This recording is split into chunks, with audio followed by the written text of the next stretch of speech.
Hi, welcome to Arty Crafty Alchemy. Today I am sharing with you the Aldi watercolour paint set and watercolour brush markers. I'm the Arty Crafty Alchemist. Let's get started. Now I already did a live on these, so I'm just doing this video for people who don't want to watch the really long live review. These are the brush markers. There's 8 colours and this is on Montmartre cellulose paper. These are the flip out colours.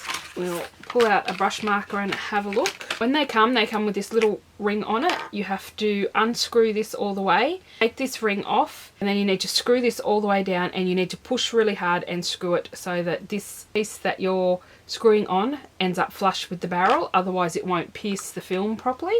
They have a bristle brush.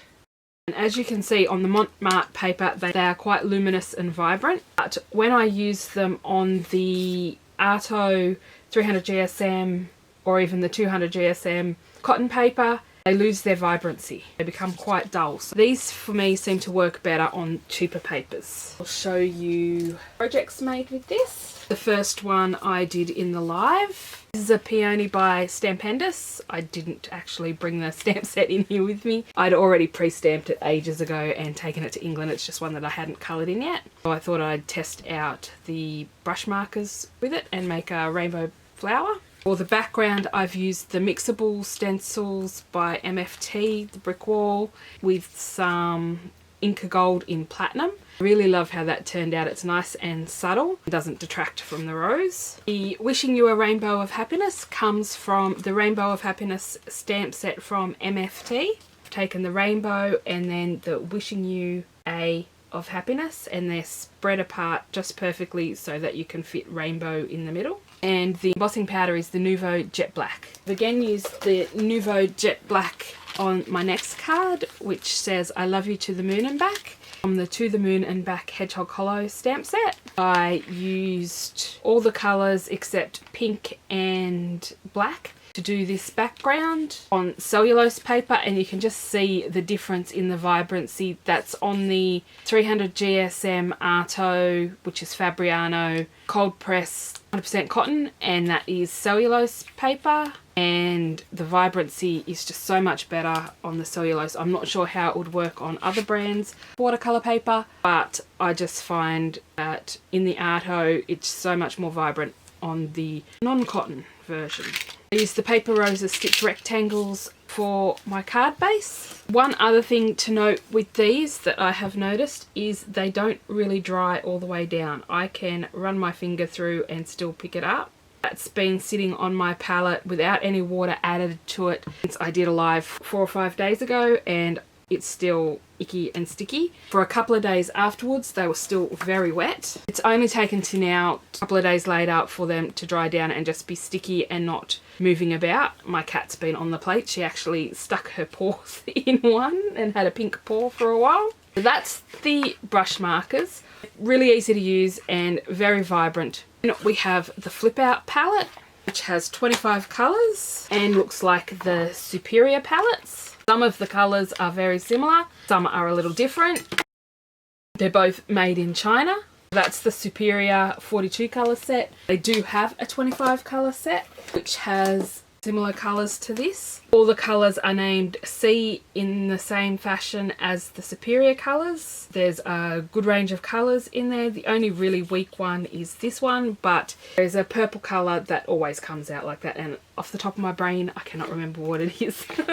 They are really easy to use. They re-wet really quickly. I don't have any water in the water brush, but I do have some paintbrushes and some water by me. Just pick up some water and show you how quickly they wet. We'll try purple, because purple.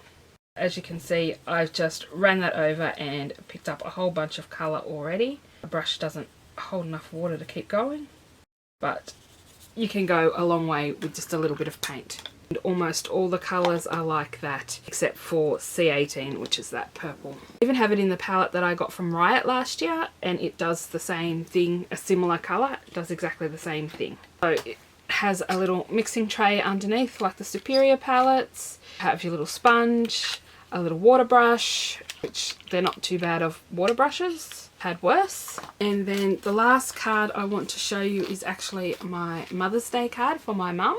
I used the Stampendous Amaryllis, Jumbo Amaryllis. I'm not sure if they make this anymore.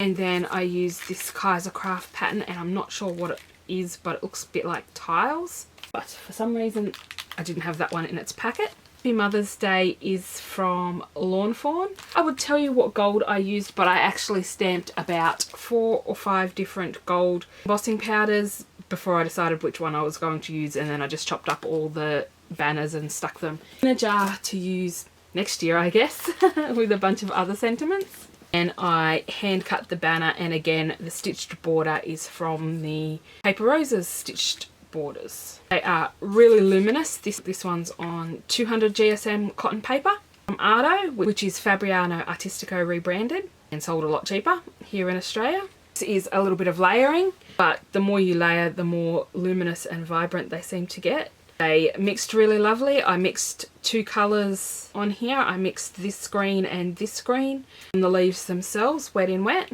And both of these sets were $13, and I think they are excellent value. I have the Jane Davenports, and they are something ridiculous like close to $70 here in Australia, and I didn't pay that much. I bought them from a lovely lady in Canada who sold them a lot cheaper than that, and it was when our exchange was a lot better. Now our exchange has tanked. I haven't been able to buy anything for a while, and since the lurgy's been going around, she hasn't been posting anything for sale anyway. I think these are really great value. 25 watercolours, great little set for someone who's starting watercolouring. For a kid, for $13, these are really great paints for a kid to try out and see if they like watercolour.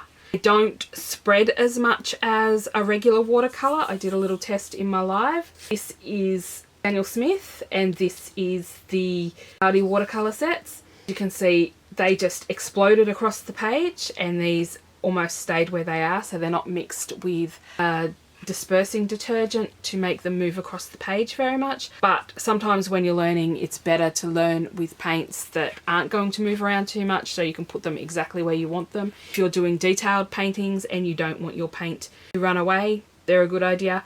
Only thing is, no idea on the light fastness of these. I would test them out. I would do paintings to hang on walls at your own risk or UV spray them so the colours don't fade, but you can certainly swatch them out and stick them in your window and see if they fade or change colour. One more thing, the background of this one is Nouveau Glacier Paste in Golden Era. Almost forgot that. Just in case you were wondering. Anyway, I hope you enjoyed this look at the Aldi watercolour paint set and watercolour brush ink markers. I would certainly test the different papers you have with them and see what works and doesn't work. The Arto is just what I had close to me at the time, and I have no trouble with my watercolours on it, so I thought I would try it with the brush pens as well. Watercolours super vibrant compared to the rose that I did on the same brand cotton paper, and then this equals this in vibrancy on the cellulose paper, so you never know what's going to work where unless you try it.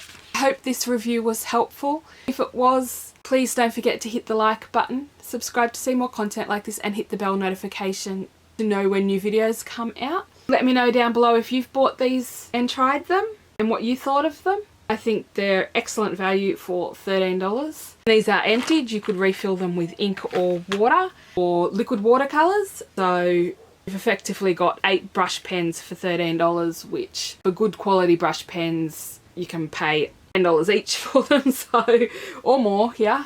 I live in Australia. So I think it's excellent value and well worth giving a go. Thank you all for watching, and I'll see you all next time. Bye for now.